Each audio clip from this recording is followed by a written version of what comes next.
আল্লাহ তাআলা যে নিয়ামত দান করেছেন, যাকে যতটুকু দান করেছেন, যদি এই নিয়ামতের না শুকরিয়া আদায় করে, অনীহা প্রকাশ করে যে আল্লাহ আমাকে এই হালে রাখছে, অমুককে তো খুব ভালো অবস্থায় রাখছে, অমুককে এত টাকার মানুষ বানাইছে, আল্লাহ আমাকে গরিব বানাইছে,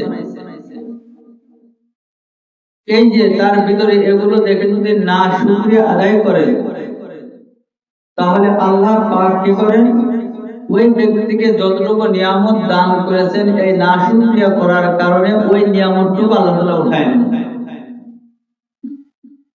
এজন্য আমাদের যাকে আল্লাহ তাআলা যতটুকু নিয়ামত দান করেছেন, যাকে যে অবস্থায় রেখেছেন, সেই অবস্থাতে আল্লাহ পাকের শুকরিয়া আদায় করতে হবে। যদি শুকরিয়া আদায় করা যায়, তাহলে আল্লাহ তাআলা বলেন, আমার বান্দাকে আমি যতটুকু দিছি এতটুকু পাইয়া যদি সে সন্তুষ্ট হইয়া আল্লাহর শুকরিয়া আদায় করে, তখন আল্লাহ তাআলা ওই বান্দার উপর নিয়ামত আরো বাড়ায় দেন। আর যখন নিয়ামত পাওয়ার পরে না শুকরিয়া আদায় করে, আল্লাহ তাআলা ওই নিয়ামতটুকু উঠায় নেন। তো আমাদের প্রত্যেককেই আল্লাহ পাকের শুকরিয়া বেশি বেশি করে করতে হবে।